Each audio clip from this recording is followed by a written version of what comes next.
আজকে আমরা এখানে যারা উপস্থিত হয়েছি তারা সবাই দীর্ঘ সংগ্রামের মাধ্যমে আমরা উপনীত হয়ে বিভিন্নভাবে পরীক্ষিত হয়ে এখানে আমরা উপস্থিত হয়েছি জাতীয় দলের আদর্শে এবং জাতীয় দলকে শক্তিশালী করার জন্য, এবং তারই একটা অঙ্গ সংগঠন হলো এই বাংলাদেশ নৌ শ্রমিক ফেডারেশন।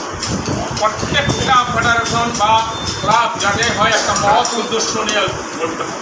সেই মহৎ উদ্দেশ্য যদি সাধন করা যায় অবশ্যই জনকল্যাণ হয় এবং আমাদের সেই দিকে আগাইতে হবে।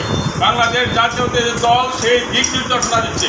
আমাদের প্রধানমন্ত্রী বারবার ওনার আচরণ, ওনার ব্যবহার, ওনার বিভিন্ন কার্যক্রম তারা দেখাই দিচ্ছেন যে কীভাবে মানুষের মন জয় করা যায় এবং কীভাবে মানুষের সেবা করা যায়। এটার দিক নির্দেশনা কিন্তু আমাদের প্রধানমন্ত্রী। আবার আমাদের যে প্রয়াত প্রেসিডেন্ট শহীদ জিয়াউর রহমান মানুষের সাথে মিলে মিশে মানুষের সাথে সম্পৃক্ত করে দেশের উন্নয়নের জন্য সে পথ দেখিয়ে গেছেন। বেগম খালেদা জিয়া আপসহীন সংগ্রাম অন্যায়ের বিরুদ্ধে এবং সেই পথ আমাদের দেখিয়ে দিয়েছেন। আজকে এই নৌ ফেডারেশনে আপনারা যারা গঠন করেছেন, আমি আশা করি আপনারা সুন্দরভাবে যাতে করে কাজ করবেন, আমাদের জন্য কোনো বাংলাদেশ জাতীয় দলের জন্য কোনো বদনাম না হয়। বিশেষ করে আমাদের স্বপ্নের রূপগঞ্জ করার যে পরিকল্পনা এগিয়ে আছেন আমাদের মহান এমপি মহোদয় মোস্তাফিজুর রহমান ভূঁইয়া দীপু, তার যে স্বপ্ন, সে স্বপ্নে যেন কোনো আঘাত না লাগে, সে স্বপ্ন যেন আমরা বাস্তবায়ন করতে পারি এবং আমাদের কার্যক্রম দ্বারা যেন মোস্তাফিজুর রহমান ভূঁইয়া দীপুর কোনো বদনাম না হয়, যেন এটা আমরা মহৎ উদ্দেশ্যই থাকি।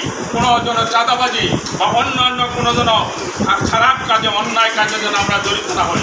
এবং বিশেষ করে শ্রমিকদের ফেডারেশনে এই সংগঠনের যারা আছে, যারা বিভিন্ন রকম নৌপথে যারা কাজ করেন, তাদের মঙ্গল করবেন এবং এই মঙ্গলের জন্য হয়েছে এবং যে সমস্ত সাংবিধানিক বিষয় দেখিয়েছে, আমার মনে হয় এর মাধ্যমে শ্রমিকদের কল্যাণ হবে এবং এই শ্রমিকদের কল্যাণে তারা কাজ করে যাবে, এই আশাবাদ ব্যক্ত করে আমি আমার বক্তব্য